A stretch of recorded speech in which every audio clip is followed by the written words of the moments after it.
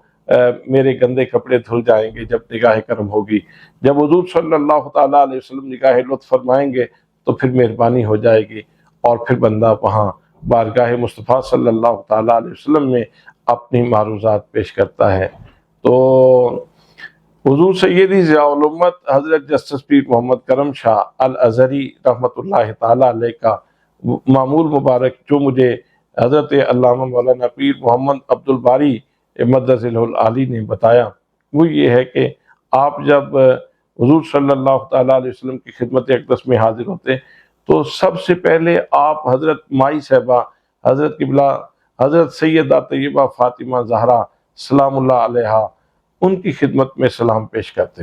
اور پھر ساتھ ہی عرض کرتے میری مائیں آپ کے اوپر قربان، سیدہ مہربانی فرمائیں اور میری سفارش کر دیں میرے آقا کے حضور تاکہ میری یہ درخواست قبول ہو جائے اور میری حاضری قبول ہو جائے۔ آپ کی خدمت میں سلامت کرنے کے بعد پھر حضور صلی اللہ تعالیٰ علیہ وسلم کی خدمت میں سلام عاجزانہ پیش کرتے، اور پھر اس کے بعد حضرت سیدنا صدیق اکبر رضی اللہ تعالیٰ عنہ جو کشتہ عشق رسول ہیں اور جن کو آج بھی بارگاہ مصطفیٰ صلی اللہ تعالیٰ علیہ وسلم میں باریابی حاصل ہے، پھر ان کی خدمت میں عاجزانہ سلام پیش کرتے، پھر حضرت فاروق اعظم رضی اللہ تعالیٰ عنہ جو مراد مصطفیٰ صلی اللہ تعالیٰ علیہ وسلم ان کی خدمت میں آپ سلام پیش کرتے۔ تو اس طرح حضور سیدی ضیاء الامت رحمۃ اللہ تعالیٰ علیہ بارگاہ مصطفیٰ میں حاضر ہوتے اور اپنی نیاز مندانہ حاضری پیش کرتے۔ آپ جانتے ہیں کہ مدینہ طیبہ میں حضور صلی اللہ تعالیٰ علیہ وسلم کی زندگی کا ایک خوبصورت حصہ گزرا ہے۔ آپ کو یاد ہوگا کہ جب میرے آقا کریم صلی اللہ تعالیٰ علیہ وسلم اوائل دور میں خطبہ ارشاد فرماتے تھے تو ایک کھجور کے تنے کے ساتھ کھڑے ہو کے خطبہ دیتے تھے۔ پھر ایک صحابیہ نے عرض کی یا رسول اللہ میرا غلام بڑھئی کا کام کرتا ہے، اجازت ہو تو میں ممبر بنوا کے پیش کروں، تو اس نے پھر ممبر بنوا کے پیش کیا۔ تو اب جب نبی پاک صلی اللہ تعالیٰ علیہ وسلم نے اس کھجور کے تنے کو چھوڑا اور ممبر پہ تشریف فرما ہوئے تو وہ یوں رونے لگا جیسے اونٹ کا بچہ بلکتا ہے۔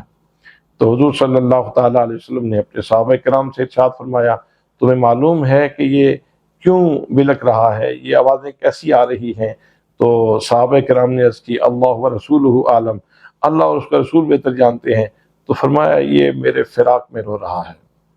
یہ میرے فراق میں رو رہا ہے۔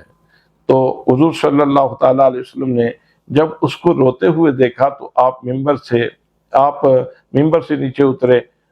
اس کا مطلب یہ ہے کہ اگر کھجور کا تنا بھی رونا شروع کر دے تو آپ سے تو اس کا رونا بھی نہیں دیکھا جاتا اور آپ اس کے اوپر بھی مہربان ہو جاتے ہیں۔ تو اگر امتی کو رونا آ جائے تو امتی کے اوپر بھی یقیناً مہربانی ہوتی ہے۔ اس نے جب رونا شروع کیا تو حضور صلی اللہ تعالیٰ علیہ وسلم ممبر سے نیچے اترے، آپ نے قدم آگے بڑھایا، جب اس کے قریب گئے اس کے اوپر ہاتھ رکھا تو وہ ایسے چپ کر گیا جیسے روتے ہوئے بچے کے سر کے اوپر ماں پیار کا ہاتھ رکھ دیتی ہے تو اس کو سکون مل جاتا ہے، ایسے ہی اس کو سکون مل گیا۔ اور پھر حضور صلی اللہ تعالیٰ علیہ وسلم اس سے باتیں فرما رہے ہیں، فرماتے ہیں تجھے یہیں پہ شادابی بخش دی جائے، تجھے ہرا کر دیا جائے، یا تم جنت میں جانا چاہتے ہو؟ تو پھر وہ تنا حضور صلی اللہ تعالیٰ علیہ وسلم سے ماوے گفتگو ہے اور وہ عرض کرتا ہے کہ میرے آقا مجھے جنت میں پہنچا دیجئے۔ تو اس کا مطلب یہ ہوا کہ حضور صلی اللہ تعالیٰ علیہ وسلم سے سارا جہان پیار کرتا ہے، اور اگر تنے کو بھی رونا آ جائے تو اس کے اوپر بھی کرم ہو جاتا ہے۔ تو امتی کو بھی رونے کا سلیقہ سیکھنا چاہیے۔ انسان جب مدینہ طیبہ میں جاتا ہے تو وہ ممبر دیکھ کر اور وہ ستون دیکھ کر اس وقت انسان کی چیخیں نکل جاتی ہیں کہ کیا وہ لجپالی کے مناظر ہوں گے جب صحابہ کرام اپنی آنکھوں سے وہ منظر دیکھ رہے ہوں گے اور میرے آقا کریم صلی اللہ تعالیٰ علیہ وسلم اس کھجور کے تنے کو اپنے سینے سے لگا رہے ہوں گے۔ اور پھر وہ منظر بھی آنکھوں کے سامنے آتا ہے کہ جب حضرت بلال اذان دیا کرتے تھے اور صحابہ کرام کشاں کشاں مسجد کی طرف حاضر ہو رہے ہوتے تھے، اور ہر ایک کی خواہش یہ ہوتی تھی کہ رخ بددعا کی زیارت بھی ہوگی اور اللہ کے حضور سجدہ بندگی بھی نصیب ہوگا۔ کیا وہ خوبصورت مناظر تھے، کیا وہ خوبصورت لمحات تھے جب حضور صلی اللہ تعالیٰ علیہ وسلم اپنے صحابہ کرام کو وہاں مسجد نبوی شریف میں واعظ فرمایا کرتے تھے۔ اور وہ کیا خوبصورت وقت تھا کہ جب آپ اپنے صحابہ کرام کو لے کر احد پہاڑ کے اوپر تشریف لے جاتے ہیں، احد سے محبت فرماتے ہیں اور ساتھ فرماتے ہیں یہ احد پہاڑ ہے، یہ ہم سے پیار کرتا ہے، ہم اس سے پیار کرتے ہیں۔ اور پھر انسان جب احد پہاڑ کے اوپر چڑھنے لگتا ہے تو ایک کپ کپی سی طاری ہو جاتی ہے کہ پتہ نہیں میں کہیں ایسی جگہ پہ پاؤں نہ رکھ دوں جہاں میرے آقا نے قدم مبارک رکھا ہے تو بے ادبی نہ ہو جائے، لیکن ساتھ ہی سنت کے احیاء کے لیے پھر بندہ کہتا ہے کہ چلو حضور صلی اللہ تعالیٰ علیہ وسلم کی سنت زندہ کر لی جائے۔ تو اسی طرح جب خندق کے علاقے میں جاتا ہے تو وہاں وہ یادیں تازہ ہو جاتی ہیں کہ کیسے ایک طرف سے دشمن آ رہا تھا اور آگے ان کے لیے خندق کھودی جا رہی تھی اور مدینے کو محفوظ کیا جا رہا تھا، اور پھر وہ صحابہ کرام کے نام کی جو وہاں مساجد بنی ہوئی ہیں، وہاں جو ایک لطف و کرم کی کہانی انسان کی آنکھوں کے سامنے آتی ہے، وہ بھی ایک خوبصورت داستان ہے۔ مدینہ طیبہ میں پھر وہ کنواں جو حضرت عثمان غنی رضی اللہ تعالیٰ عنہ نے خریدا تھا اور پھر مسلمانوں کے لیے وقف کر دیا تھا، اور آج بھی سنا ہے کہ حضرت عثمان کا اکاؤنٹ وہاں کے بینک میں موجود ہے، تو اس کو دیکھ کر ایک لطف آتا ہے۔ وہ پانی جب گرتا ہوا محسوس ہوتا ہے تو ایسے لگتا ہے جیسے اس کنویں کا پانی آج بھی نعت مصطفیٰ پڑھ رہا ہے۔ وہ کھجوروں کے درخت وہ بہت ساری داستانیں سناتے ہیں۔ تو مدینہ طیبہ کے قرب و جوار میں ہر طرف ایک لطف ہی لطف ہے، ایک کرم ہی کرم ہے۔ اور پھر اگر آپ وہاں سے نکلیں اور خیبر کی طرف چلے جاتے ہیں تو 173 کلومیٹر کے فاصلے پہ خیبر ہے، اور خیبر کا وہ قلعہ جو فتح نہیں ہو رہا تھا، تو پھر میرے آقا کریم صلی اللہ تعالیٰ علیہ وسلم نے ارشاد فرمایا کل میں جھنڈا اس کے ہاتھ میں دوں گا جو اللہ اور اس کے رسول سے محبت کرتا ہے، اور اللہ اور اس کے رسول بھی اس سے محبت کرتے ہیں۔ تو پھر اگلا دن جب آیا تو صحابہ کرام مشتاق نگاہوں سے انتظار کر رہے تھے کہ آج کس کا نام لیا جاتا ہے، تو حضور صلی اللہ تعالیٰ علیہ وسلم نے حضور شیر خدا حضرت علی المرتضیٰ رضی اللہ تعالیٰ عنہ کو یاد کیا، تو پتہ چلا کہ ان کی آنکھوں کو آشوب ہے، تو طلب کیا گیا اور لعاب دہن لگایا گیا، اور اس کے بعد جھنڈا ان کے سپرد کر دیا گیا، اور پھر اللہ کریم نے ان کے ہاتھ کے اوپر فتح عطا فرمائی۔ تو مدینہ طیبہ سے جس طرف بھی نکلتے ہیں، اگر بدر کی طرف نکلیں تو مقام روحا کے اوپر وہ پرانی یادیں تازہ ہو جاتی ہیں، اور پھر بدر کی طرف نکلیں تو وہ منظر یاد آتے ہیں کہ جب حضور صلی اللہ تعالیٰ علیہ وسلم اپنے جان نثار صحابہ کرام کے ساتھ جا رہے ہیں اور اللہ کریم کے الطاف بے پایاں کا نزول ہو رہا ہے۔ حضرت پیر میر علی شاہ صاحب رحمۃ اللہ تعالیٰ علیہ انہی راستوں سے جب گزر رہے تھے تو وہ واقعہ پیش آ گیا کہ دوستوں نے کہا جناب یہ وادی ہمراہ میں یہاں اگر سنت نہ بھی ادا کی جائیں تو چونکہ عشاء کی سنتے ہیں تو علاقہ ذرا خطرناک ہے، اس وقت وہ قزاقوں کا علاقہ تھا، تو آگے گزر جاتے ہیں تو فرض پڑھ لیتے ہیں، تو آپ نے وہ چھوڑ دی سنتیں۔ تو پھر خواب میں حضور صلی اللہ تعالیٰ علیہ وسلم کی زیارت ہوئی، فرمایا میر علی شاہ بیٹا اگر تو ہی سنتے نہیں پڑے گا تو پھر کون میری سنتے پڑے گا۔ تو اس طرح ان کے اوپر نوازشات ہوئیں، اور پھر جب میدان بدر میں انسان پہنچتا ہے تو وہاں بہت ساری یادیں تازہ ہو جاتی ہیں کہ جب میرے آقا کریم صلی اللہ تعالیٰ علیہ وسلم سجدے میں سر رکھ کے دعائیں مانگ رہے تھے اور یہ کہہ رہے تھے میرے اللہ یہ خلوص کے پیکر، یہ مجسمہ ہے صداقت، یہ لوگ میں لے کے تیری خدمت میں حاضر ہوا ہوں، اگر ان کے ساتھ کوئی معاملہ ہو گیا تو پھر تیری زمین بھی سجدوں کو ترسے گی۔ اور پھر اللہ نے کیا ارشاد فرمایا فَاسْتَجَابَ لَكُمْ أَنِّي مُمِدُّكُمْ بِأَلْفٍ مِّنَ الْمَلَائِكَةِ مُرْدِفِينَ۔ یاد کرو ان لمحات کو جب اللہ کریم نے تمہاری دعا کو قبول کر لیا، اور پھر اللہ فرماتا ہے میں نے کہا کہ میں تمہاری مدد کروں گا 1000 فرشتوں کے ساتھ، اور پھر اللہ کی بارگاہ سے فرشتے آئے 1000 فرشتے، اور ان کے لیے حکم یہ ہوا کہ مردفین یعنی قطار اندر قطار جانا ہے،